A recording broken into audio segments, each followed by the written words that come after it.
Welcome to Some Say I'm Gifted, where we teach you the magic of walking in your spiritual gifts and how it can help you navigate this crazy life, and helping you understand that even though we're in this world, we are not of it. So take a deep breath, relax your shoulders, and let's get real.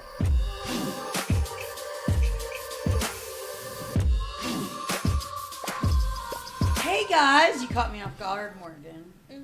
This is me, Tess. Tess is me from Some Say I'm Gifted, and I'm here with my two hosts. I'm not going to say cakes anymore because I was scolded earlier. But anyways, Morgan and Danielle are here, guys. Why don't you speak up? Hello everyone, I'm Danielle. Hey guys, I'm Morgan. And we are Some Say I'm Gifted. Okay, we have a shout out of people. Yeah. Shout out to the people. Sorry. Whoop whoop. I'm so glad you didn't have headphones on that. It's probably loud. Let them eat cake.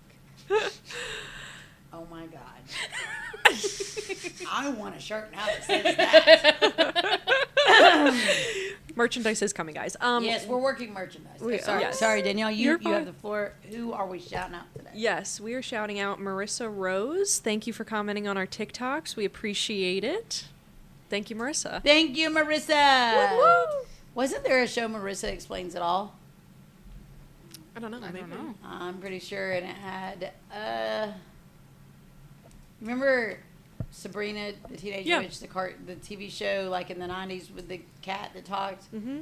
She was on Marissa Explains It All. Before that, she had a pet alligator. Same person. I can't remember her name. Oh You can look it up. She had a little brother that had red hair that was real mean. Fascinating. Okay. I've not heard of the show before. Plethora of useless knowledge. Anyways, if you're wondering how Sweet Marissa, which is actually Sweet Melissa, it's a Allman Brothers song, got a shout out on our wonderful podcast, it's because she interacted with us either on TikTok. On TikTok, yes. But we have TikTok, we have Instagram, and we have Facebook. And you can reach us on all those platforms and interact with our interactive post. Whoop, whoop, whoop, whoop. We love it. Or you can comment on our YouTube page too. You could. as well. And we come up with these posts daily. Yes. Sometimes in a drunken stupor. I'm just Times really late at night. No, just kidding. Yes. Sometimes late at night. Y'all probably don't know that song, do you? I don't think so. You can sing it all. Maybe we'll remember it. I don't know. I lay awake and watch her sleeping. You never? Oh, that song. Yeah. Oh, I know. Yeah. I think it's a Doctor Garth Brooks song in it. I don't know. It's unanswered prayers in it. I'm sorry. I need the music. I can't. Oh. Just from the lyrics. Sometimes late at night. You like it? I love that. If I sing like Sid the Sloth, my kids say it sounds better. Oh. Oh, I heard it. Yeah. I heard it. It's better than if I just use my normal singing voice, which I was told people would pay me to stop. Oh my God. My husband told me that. He meant it with love. And he's deaf. Was he That deaf tells before me. he met you, or just Oh. after? Yeah, born that Oh my way. God. Had nothing to It's do with not it. a choice. It's an actual thing. Sometimes I think it is. He's partially deaf. He just can't hear certain pitches. So, Right. All right. What are we talking about today, Tess? what do you want to talk about? I want to talk about all the things. Shit. Yeah. Okay.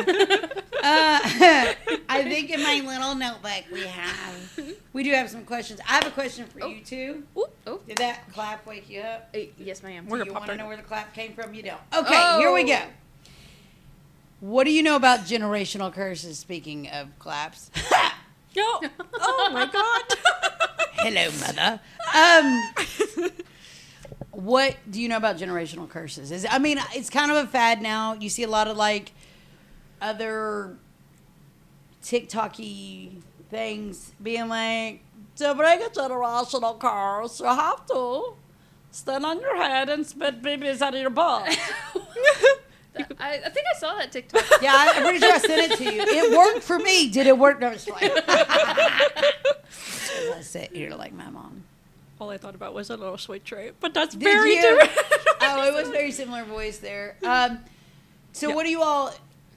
I know that we've talked about generational curses in our work because we do some pretty cool things. But what do you, prior to working with me, had you ever heard of it? Well, one of my favorite things. I'm so sorry.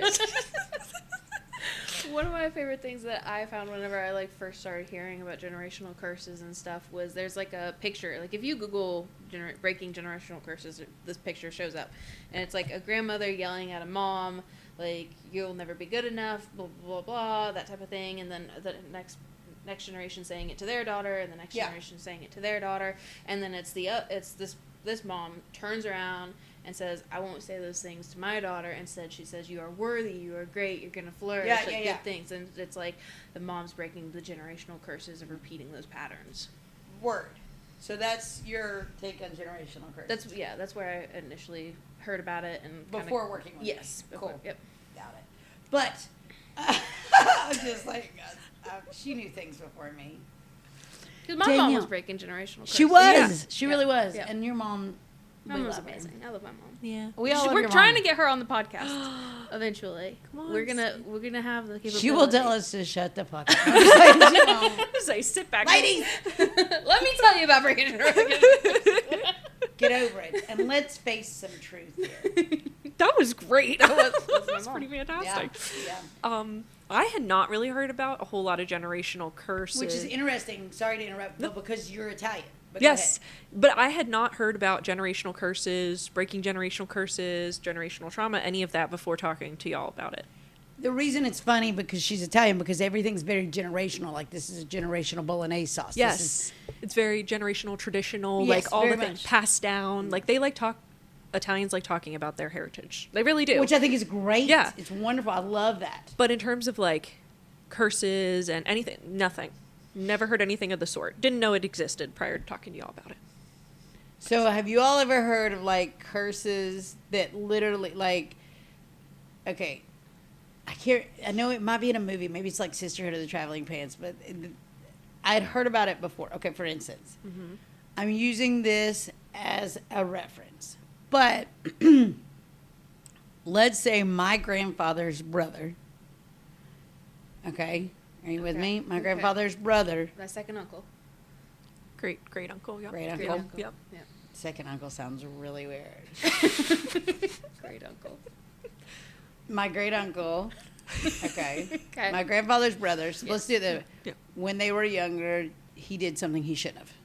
Okay. Mm-hmm. Okay. Okay. And this is just a scenario, please.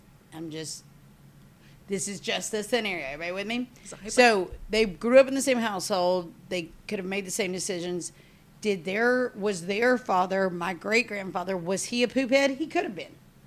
Could he have done horrible things? He could have. But it was their choice to follow in his footsteps or make their own choices, okay? So my grandfather's brother made a bad choice and raped a woman, okay? Which got her pregnant, okay? He had nothing to do with her and said, everybody, she's a whore. I don't know what she's talking about, okay? So he denied his son.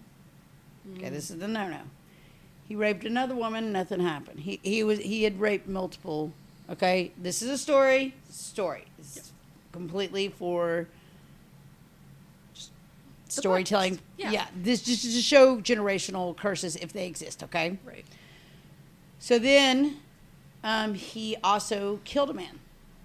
Wow. And because my great-grandfather was the high sheriff of Mitchell County, North Carolina, he got out of it. Okay? Wow. And they had money, so they could pay his way out of it. Even if my great-grandfather, Pink, Green, Young.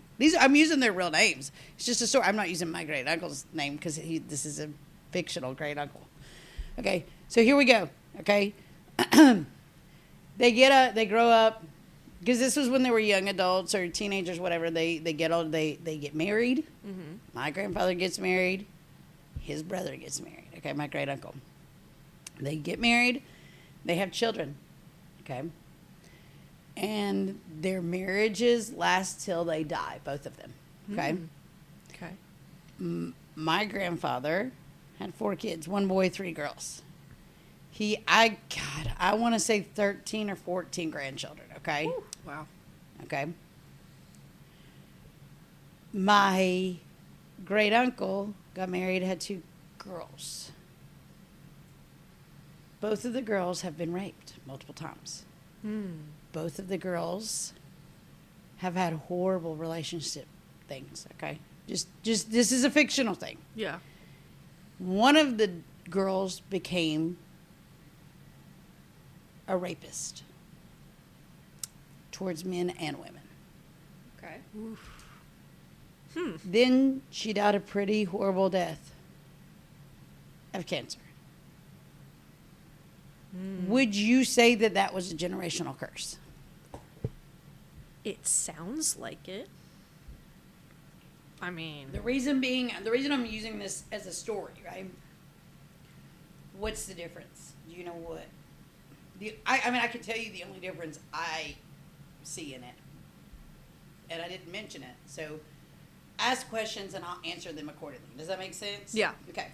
My immediate thought, without prior knowledge of like the actual curses or anything like that, would be that the uncle would have been mistreating the girls while they were being raised. No?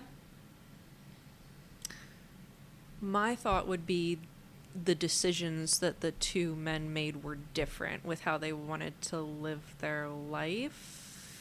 Or maybe there was, I don't know, I have two things. Either they made different decisions or one... Well, clearly they made different decisions. Yeah. My grandfather didn't rape and kill people.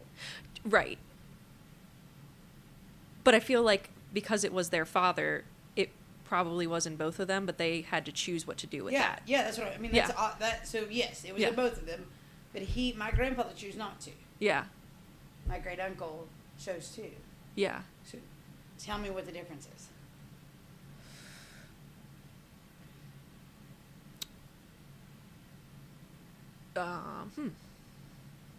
You all can think of any difference that would be the biggest. Hello. Well, I would say the one brother was probably treated differently or something happened to him, maybe. No, everybody in that house was treated the same way, and it wasn't good. Yeah. I mean, they were provided for, but nothing. Bueller, nothing really. One gave their life to Christ at a young age. One gave it after they became a dad. Crazy. Oh. Well, that makes so much sense. I'm not saying this is a real story. I'm saying it can play that way. And I know that my grandfather and all of my grandfather's siblings were wonderful. And I'm just using that as a scenario. I could have done it, and it could be my grandfather on my dad's side, y'all. I mean, this is just I said Pink and Leo, but that's my mom's side. But let's just. This could be anybody's grandfather. Yeah, this though, could be you know? anybody's grandfather, anybody's great uncle. I'm just using this as an example. Does that make sense? Yeah. Now, following Christ, not following Christ, that's your choice. I've known people that have not followed Christ that have broken generational curses too. So let's understand generational curses, but let's do it in a non-religious or spiritual way. Are we ready? Let's go. Now, I know that you're like, if you're saying non-religious and non-spiritual, but you're using the word curses, but hold on, we're gonna pull the word curses out just for those that want to think about this in a skeptical way. Okay, are we cool with that? Mm-hmm. Yeah. Okay, so genetically, I am predisposed to have, let me think of something that everybody in my family usually has, ADD, ADHD, okay? Genetically, I'm predisposed to high blood pressure with weight gain. That's kind of a given, right? Those are genetics in my family. Does that mean genetically I'm predisposed to have addiction? Scientifically, do you guys know the answer to that? Yes. Yes, you know the answer. Yes, I am. Both. Okay, so what's the answer? Yes. Yes. You need to be a little bit more, let your yeses be yeses and your no's be no's, Morgan. The reason I'm saying is because that's a very touchy subject. A lot of people think that if you have an alcoholic in the family, oh my God, it's the only one because nobody drinks in our family because we all go to a Baptist church and Baptists don't drink. Can that happen? Oh yeah, there could be, but There can be odd one out. there but absolutely can. that's situational, whereas there are families that are genetically predispositioned to have Absolutely. alcoholism or other things. So years ago, it was really unheard of to hear you have addiction on both sides of your family. Okay. Mm-hmm. I feel like it's a little bit more talked about nowadays.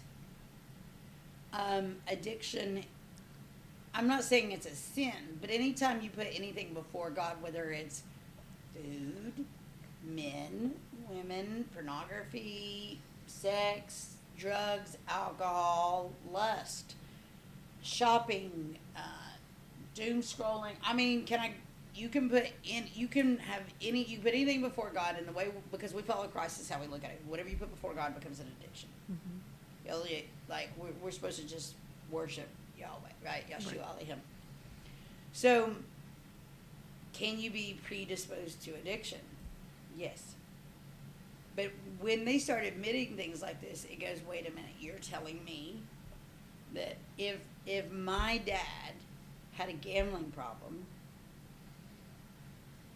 does that mean I could have a gambling problem? Maybe not gambling, but maybe An addiction to something. to something. Yeah. Yeah.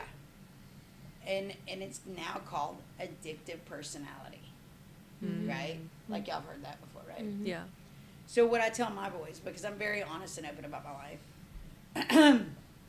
I was a druggie and an alcoholic, and I loved sex with men and women. I didn't discriminate. I don't discriminate now about anything, and I didn't then either. So when I decided to change those things in my life, and I decided to follow Christ, and dude, I'm not saying it wasn't a struggle, and I didn't go, wait, I'm gonna have a few drinks and maybe a few more.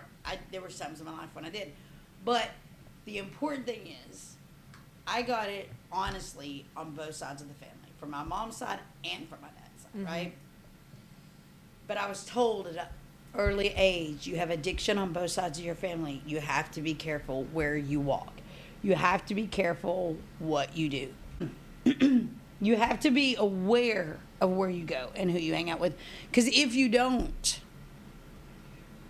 you can fall into the same traps. And let me tell you, I fell into the exact same traps as my parents. The only ones I didn't were here and there. I don't want to say them because I don't want to entice them. But my mom and my dad both had one addiction each that I never got into, which is, I don't care. That's fine. I'm not trying. It's not a competition. I'm glad I didn't. You know what I mean? But there does come a point in your life where you have to make a choice, right? Like you're going to be this way or that way. So generational curses is a word that's used really openly now, but still kind of loosey-goosey. Does that make sense? It's more of a spiritual term, but it's not. Yeah. So if your mom, and I'm using this because I know your mom doesn't have this. I'm not speaking this on her, but I know that she would be okay. If your mom had type 1 diabetes, okay, that usually means you get from birth, right? Yes. Type 2 you usually get from gaining weight and overeating and eating unhealthy things, right? Yes.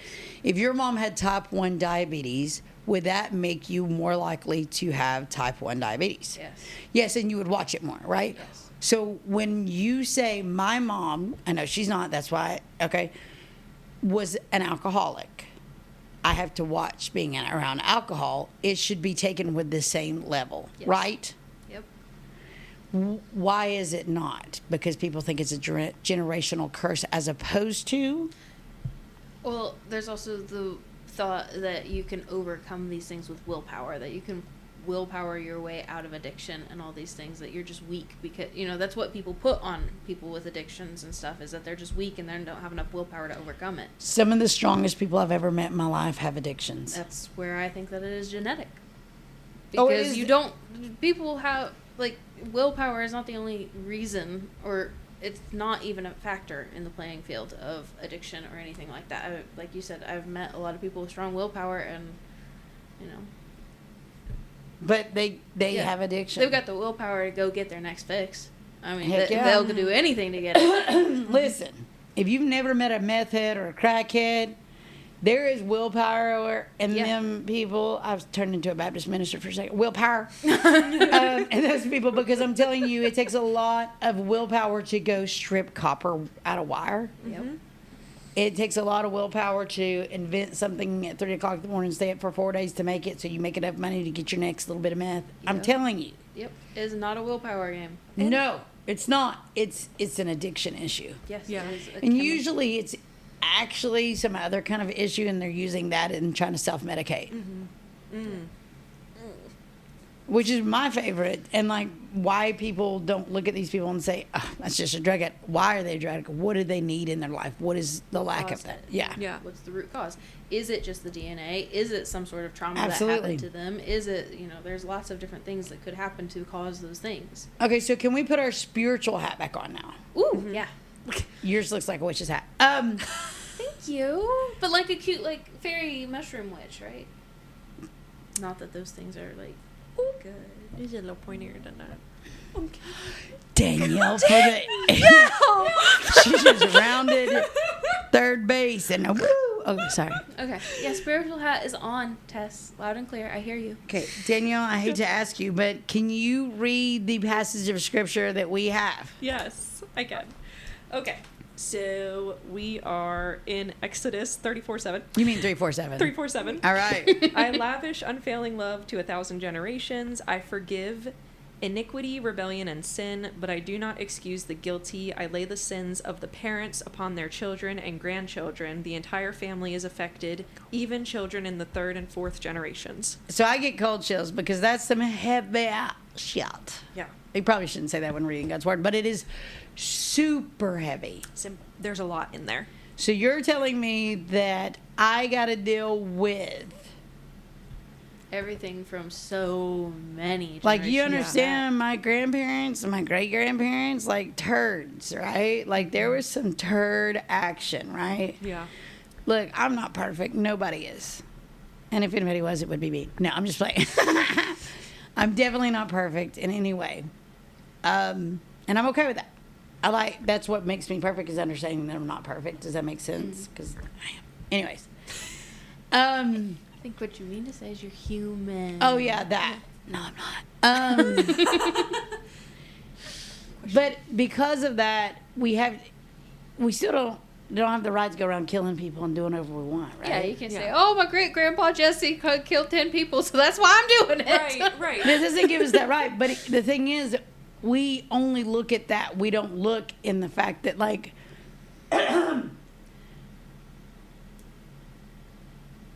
my grandmother skirted issues her whole life and never embraced them head on, right? Not, if you knew my grandmother, you would know that that's not the case. But I'm using that as an example, okay? Here's another thought. What if your family was silent? Mm-hmm. And you're like, screw this. I'm letting all the doors open. I'm screaming at the top of my lungs. Does that make sense? Yeah. Can you try to break? There is a train of thought that some children are brought here to break those curses in the family. Yeah. Have you all heard that? And if so, what do you feel about that? I have heard that. And I do feel that there are some members of families that are called, for lack of better, to break some of the things that have been destroying the bloodline. To be honest. So you do feel that? Okay. I do. I do feel that way. Yes. What do you think about that? Like, there are some children born that are here to break those generational curses. Like, that was their main purpose in life? That was my mom's, like, she knew, no one taught her who God was. Like, she didn't have a religious household or My grandmother was the same way. faith household or anything. My mom, from the age of like 2 or 3, was like, I know God, I know who this is, and he's shown himself to me, and she's walked her whole life with that knowledge and that faith, and she's made decisions that have, she didn't know how to do it. She didn't know what she was doing, but she found out because she started doing it. My grandmother, nobody told her. They actually taught her hoodoo. And she knew who Christ was, and she decided to change everything to the point that she brought her father to Christ, and he became a Baptist minister. Okay? Whoa. Which is pretty big. Cool chills. Yeah. She changed it for my mom's side of the family. That's big, baby. Yeah. Sorry, didn't mean to call her No, out, you're but- absolutely fine. And then my mom was born, and her siblings. She was a baby. And then not too long ago, my grandmother told me that I was brought here to change things. So I don't know, but I definitely can feel that. I can feel it with my kids and how I treat them, how I raise them, and how I was raised. There's a large difference. I'm not saying my mom was a bad mom. She did the absolute effing best she could for what she had to work with. I mean, honestly, and my dad too. They both could have been better, but they both could have been worse, and that's really how I feel about it. I love it. I love them. Sure, yeah. If I could have had a magic wand and changed certain things, I absolutely would have. But Who that's wouldn't? not. Yeah. I mean, some people would, but it is what it is. Yeah. But there are some people. I do agree that there are children sitting here to break and change things. Do you feel like you were sitting here, Morgan, to break and change things? No. Really? No. No way. Maybe to continue on what my mom did, or to. I think you're wrong. Really? Because I want you to think about both sides of your family. Oh. You think you were sitting here to break and change things? I don't know. I think you are. Yet to be seen. No. Pretty sure Nashville saw it all. I mean, I think so. I don't know a whole lot about your family, but just She from what just I've carries that seen- energy. Yeah. Oh my God, absolutely. 1,000%. What about you, Daniel? What about? I mean, yeah. I mean, I think so. I don't know. I mean, I probably. Just because, like, now seeing how my family, seeing my family from the lens that I see them at now, I love them to death. I just feel like there are things that needed to be changed. And I feel like I am finally. You're not faulting your parents for these things. Not at all. No, I see that it's not it's not anyone's fault. They can't. It's because the cool thing is we're only expected to do better than our parents. Right. And I'm not meaning financially. Yeah. I mean, if that's your thing, if you grew up in poverty and you want to do better, or even you grew up middle class or above or what, and you want to, that's on you, right? Do better. Yeah. But that's not what we're talking. We're talking about to do better as in we have this magic little box at our fingers 24/7 that we can Google generational curses. We can Google, is it normal to get so mad that you decide not to talk to your children for 2 days? Mm-hmm. Like I think it's more about they didn't have that, Yeah, I think it's more about knowledge and Yeah, what you do with absolutely. that knowledge, right? I mean, that's how I've looked at it. Like, the more you learn, maybe they didn't know. They probably didn't know, but now I know. So what am I going to do with it? I think that's where I come from with it. Yeah, It's more of I agree. I agree. and recognizing it, Yeah. because there have been things that have been pointed out to you, and maybe you do, maybe you don't. But I mean, yeah, I would say to answer your question, probably. Yeah, I mean, I think it's hard for me to sit here with the three of us and not think that we all don't have that about us. Because of how we blatantly will walk into a room and be like, that's not right. Not talking about decorations. Oh, we do that too. Some of us do. Maybe. Anyways, I'm just saying, at the same time, if we see an injustice, whether it's people we know or people we don't, we'll stand up and say no. I do not know what's going on there. I really think that Sorry. I'm reaping the benefits of both of my mom and my dad. I doing think so, it. My too. dad did a lot too. Oh, I'm not saying your dad didn't. I'm just saying It's trickling down. it's trickling down, but you had to have your mom and dad to be that. Yeah. Right. So if you didn't have your mom and your dad, you wouldn't have been that. Yeah. Does that make sense? Mm-hmm. So yes, I think you are. Yeah, they created me to continue to break them. Yes, yes. Absolutely. Sometimes that's what we are. Sometimes we're the one going, wait a minute, we don't have to just do this. And then sometimes we're like, you know what? I'm going to take the right side, which is what they believe. And I'm going to continue to carry that. Yeah, that's definitely what I'm doing. Yes. Can I elaborate on that a little bit? Yeah. I'm not trying to be mean. No. But in your dad's side of the family, and if I'm wrong, tell me. It's not going to hurt my feelings, okay? I don't want to upset anybody. If a man said something, it was accepted because it was a man. It holded a lot more weight. Okay. Yes. So, yes, you're carrying on your dad's tradition as a female, and that's beautiful. And that's how you're breaking it.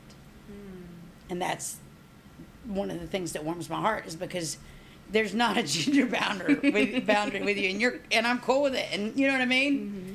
And the thing is, they listen to you like they would your father. Yeah. That's the coolest part. They know that when you come in and say, oh, wait. We're not saying that. Yeah. We're not doing that today. Everybody goes, okay, because she's right. I feel like it sounds like they really needed a powerful voice to come in, a voice of reason. I don't know if you've met her mother. This is very fucking powerful. She A lot is a of power voice and of a little reason, power. but she also went, not my circus, not my monkeys. And she, honestly, especially when away. I was going through a lot of things with, personally in my life, with having a blended family, she was like, you know what, you have the right to step back. And I did. And it's possibly what saved my marriage and why I have a great marriage. Yeah. Does that make sense? Because she's like, Yeah. It does make sense. It does make a lot of sense. but there is, you know, that blood that Morgan comes in and goes, with that blood, ayo. Boldly. Yeah. By the way. Yes. That's what it is. It's like bold, confident, just like nobody's going to stand in my way from doing what I know is right and just and true, right? But you know, I was shaking the whole time. I had to stand up to somebody in my family. That's kind of what we're talking about here. And I was worried, and I thought I said everything wrong when I walked away. I was like, oh, I should not have said the things I said. But then it had a good outcome. It had a great outcome. Here's something you need to realize. When we ask God to send us, and we ask God to be a warrior, we ask all these things, you know, like, just give me knowledge, wisdom, power, understanding.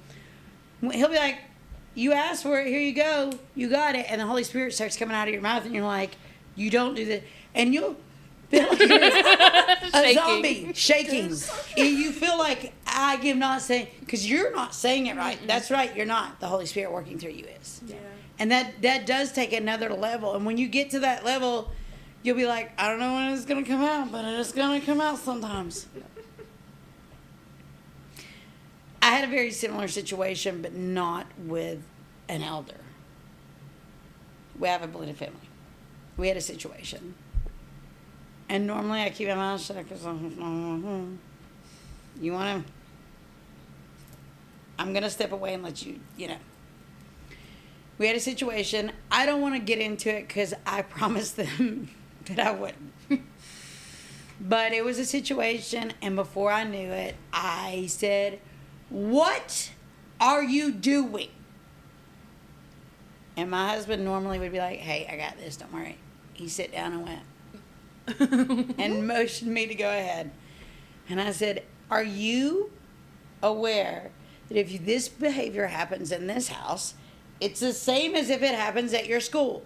So let me tell you what I'm going to do. You act like this again, I will be at your school tomorrow and have lunch and tell everyone in my line of noise what you did.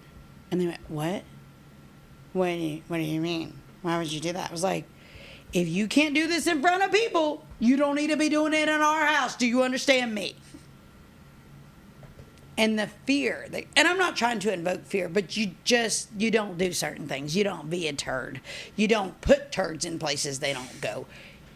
Okay? Mm-hmm. That's the nicest way I can say what happened. And when I was done, I was like, to my husband, I'm sorry, so sorry. And he said, you handled that so much better than I could have ever handled it. Because he will never forget that. He will know from that moment forward, if I act a fool, she's going to make sure I act a fool in front of people that I care their opinion of me. Yeah. Yeah. And I said, well, it's just the God's honest truth. If you wouldn't do this in a room full of people, you don't do this in our house. Because I do think that all of us were called, and it's not, a lot of the times it's not just generational curses. For our bloodline, sometimes it's other people's bloodline too. those are the heavy hitters to me. I also think that generational curses, we say it all the time, but DNA doesn't lie, right? It doesn't, it's not as forgiving, we should say, as other things. Not bendable. No. So because of that, I heard a preacher one time say that cancer, if your child has cancer, now this is another preacher, it's not me, it's your fault because your DNA and your spouse's DNA created a faulty DNA which caused cancer. Ooh. And depending on where the cancer is, there lies the problem. I had cancer of the blood. So, I don't know which of them poop heads had bad blood, but you know what I Did mean? their families have bad blood with each other way long ago? No. Okay. I thought that they had rival sides of the mountain or something. Yeah, but that was on one side, not on. Oh, okay. That you're It talking about wasn't the with each Hatfield McCoy thing. Okay. Yeah, they did, but that was That on was not- just one side of. Well, my there you go. family. It came from that side. There it is. I don't know. That might be a little too dumbed down. But little bit. I mean, it's supposed to be like if you have cancer in this part of your body, then this family and this family both have weakness in that. So it would have to be on my mom's side and my dad's side, both have weakness in blood. That's fascinating. I'm not saying they're wrong, but I don't necessarily believe that. I'm saying yeah. I It's a could theory. see that. It's a Yeah. theory. I don't think that's right. I think that's a lot of words for somebody that doesn't have the education to say that, you know? Yeah. Now, if he was an oncologist, and specifically a hematologist, oncologist that deals with cancer of the blood, I might listen to him. Is cancer a disease or is it completely separate? Well, there's diseases and there's cancers. Okay, so They're separate. I don't know if cancers really go in your genes. Yeah, they do. They do? It's a genetic deformity. Okay. I don't know. And I could be wrong, but we should look into that. I mean, that's what I was told I growing don't up. know. I don't know. And Well, yeah, because if your mom has chemotherapy. breast cancer, then you're susceptible yeah. to it. And you could carry the gene for it. Yeah. Yeah, I did have the genetic testing with my mom. Yeah. Good. For breast cancer. I don't carry that gene. Good. Yeah. I still Good get mammograms. My mom had Regularly. it too, and she doesn't. Because her mom Did had she? breast cancer, yeah. Mm-hmm. Yeah, I have a mammograms coming up. Well, Yeah, we talked about it. fun stuff. Woohoo. Mammograms are never fun. No. But They suck. genetically. Yeah. So here's the cool thing. How, if we have time to go into that, right? Yes. Let's say that your parent was a total poop head and you are thinking about have kids, or you have kids currently and you don't want to be that way, so you've changed everything about it. And now I know for like a lot of millennials, you do the no contact thing. Mm-hmm. Yeah. I think God knew that I would never be that way, so both of my parents are dead. And I'm not saying that to be mean, but like No, you're- there was a codependency there that was not, Not gonna healthy. be broken, yeah. Yeah. Yeah. So the thing is, how do you break that? How do you change that? And I'm going to tell you a story about somebody I've worked with. One of my clients drank every day after work. Okay, 1 to 6, sometimes 12 beers. Okay, a day. Okay. Held down a job, really successful, married, had kids, whatever, and started asking me, hey, listen, do you think this is a problem? I'm like, do you think it's a problem? Is that what's considered a functioning alcoholic, or is that different? Well, let me get there. Okay. Because a lot of people do not think that's functioning alcoholic, because sometimes those kind of people can quit drinking for years and then go back to it. Ooh. So definition wise, a functioning alcoholic needs alcohol every day. Okay. Okay. Okay, without alcohol, they'll go into DTs. Okay, Yes. Got it. which we'll get there. But so I said to the person, "Do you think that?" And they went, "I'm asking you what you think." I said, "You wouldn't ask me unless you feel that way. So let's before we can title it, we got to be honest with ourselves. So do you think you have a problem?" No. I said, okay, then why are you asking me? I think that it can affect my liver. I can work with this. Okay. Okay. So why do you think it affects your liver? Because you drink so much, you drink nonstop. Have you tried to stop? I can stop at any time. Then stop. And they would stop for a day or two, a month, one time a year. No lie. Great. Willpower, strong, right? So it's not about willpower. It's about habits. So then I asked this person, why are you worried about it? I'm not. Okay. How's your liver? Great. Is it great now? Now it's great. I'm like, okay, wonderful. So when I was growing up, my parents drank, but they didn't do it in front of me until I was much older. And I grew up knowing that both of my parents had problems, but at the same time, my first sip of alcohol was given to me by a parent at the age of 8. I was given a frozen daiquiri and said I could have all of it at 8. My brother was about 7 or 8 when he got his first alcohol. By the time I was 15, I was driving and learning how to drive drunk. Okay? Let's just cut that down, okay? So, yeah, there was problems. My kids are like, I can't wait to try beer. And I'm like, come here. You want to try? You want to smell this whiskey? Smell it. I don't know if you've ever smelled whiskey, but if you don't like whiskey, it smells gross. Yeah. IPAs smell worse. So I let them smell everything. And I tell them, when you're 24, not 21, when you're 24 to 25, I'll have a beer with you. But why have it when you're 21? That's lame. Everybody does that. Wait. Let your brain fully develop. Right? So, growing up, alcohol was bad in the devil, then it was good, it was bad in the devil. I had a very weird understanding and relationship with it. So by the time I was 20, I was a full-blown alcoholic, and that's not even legal.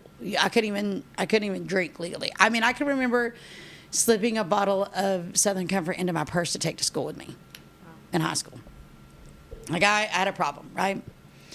So I'm talking with this person, I'm counseling, and then I'm like, okay, so tell me, did your parents drink? Every day when they came home from work, they would have like a charcuterie board, which was it called that? It was called cheese and crackers, and a bottle of wine. Then they would have a bottle of wine with dinner and a bottle of wine after. I said, so you're telling me that 2 adults would drink 3 bottles of wine a night? Yeah, but it was a cheap kind. I'm like, I don't care if it was rubbing alcohol.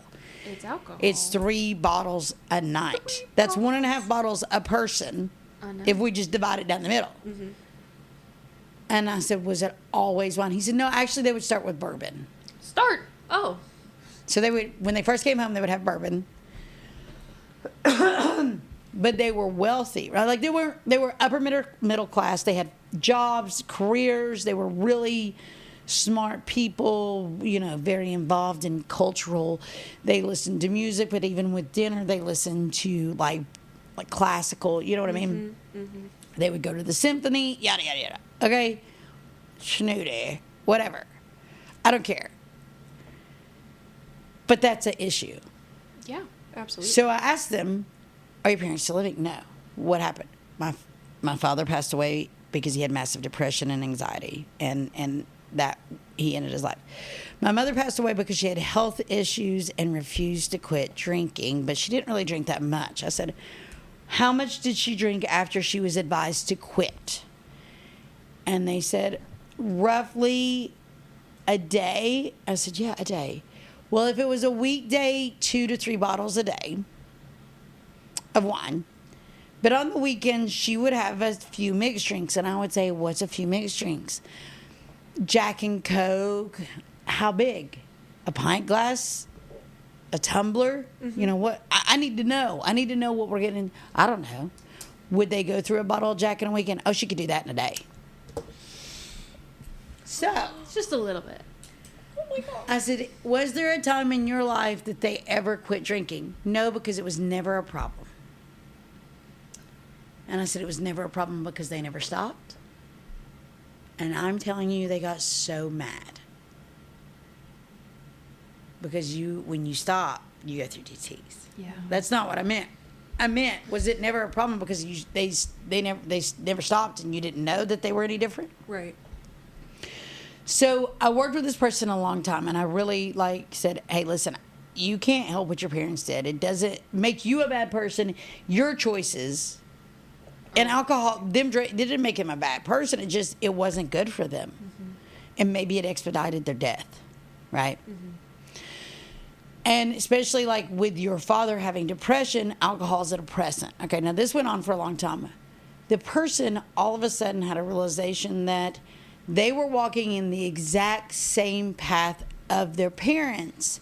And doesn't matter what I say, I could be like, you're an alcoholic, you're going to burn in hell, your liver's going to give out, your kidneys are going to go, you're going to be on dialysis, you'll probably die of some form of hepatitis. It doesn't matter. I could do that all day long until you understand and accept it for you. I didn't judge them.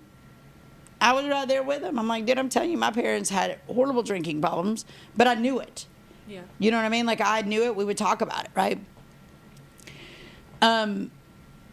This person accepted it and changed their entire life because they didn't want to walk that way. Does that mean that was a generational curse on that family? Absolutely, because the further they got away from alcohol, which now they'll drink every once in a blue moon, maybe like when they go out to dinner with friends and everything. When that person really kind of quit drinking and alcohol was out of their system for a long time, I said, so can we talk about your grandparents now? And they said, yeah. And I said, did your grandparents drink? Yeah. Every day. Every time I ever saw them. Did you see them? Like, did you go stay with them over the summer for days or weeks at a time? Yeah. So every evening. So when this person started to look back at his life, he started to see these patterns. And it's really cool that it wasn't just for himself, but he decided, I'm drawing the line in the sand for my kids because they don't need to see this anymore. So it does change things. And I think if I called this client right now and said, hey, did you think you had to do it? He'd be like, Lord, no, because he doesn't think in curses and spells and things like that. But just because it's generational curses doesn't mean anything. Biblically, it says curses, does it not? It does. Yeah. Or sins of the father. Sins of the parents upon their children and grandchildren. Yes. Yeah. Sometimes in different parts it says tenfold and it will number how many generations and things like that, which makes me always want to go back to my family tree and count how far back the assholes were. But unfortunately, my family tree is littered with them, so it's kind of hard to find. But like a break, you know what I mean? Yeah. But I want to know what you guys feel about this. I want to know how your thoughts, your emotions on generational curses. Do you think they're real? Do you think they're not? Do you think that addiction or, just being a jackass can be passed down genetically? Let us know. You can find us at Facebook, Instagram, TikTok, Some Say I'm Gifted. You can reach out privately to us at somesayimgifted@gmail.com. We love hearing from you guys. We love you guys. You can also find me, Tess, at Tesserae Lee McKittrick on Facebook. I love you guys. Can't wait to talk to you next week. Love you guys. Love you.